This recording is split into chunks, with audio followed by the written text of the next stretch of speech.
পেশায় একজন চিকিৎসক, কিন্তু শিল্পের প্রতি তার অগাধ ভালোবাসা। ফ্যাশন থেকেই ছবি আঁকার শখ জন্মে তার। অবশেষে সেই ফ্যাশনই তাকে নিয়ে গেল এক অনন্য মাত্রায়। তার আঁকা ছবি তাকে তুলে ধরল বিশ্বের দরবারে। ৩১ বছরের ওই চিকিৎসকের ছবির পটকে বলা হচ্ছে সর্ববৃহৎ ক্যানভাস, যার আয়তন প্রায় ১১,০০০ বর্গফুট।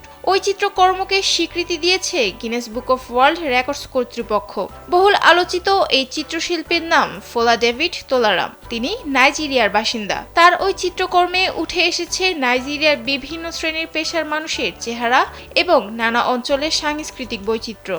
১০,৮১৪ বর্গফুটের এই চিত্রকর্মটি একটি বড় ফুটবল স্টেডিয়ামের ৩ ভাগের ১ ভাগ। যমুনা স্মার্ট রেফ্রিজারেটর, স্মার্ট লাইফে স্মার্ট রেফ্রিজারেটর।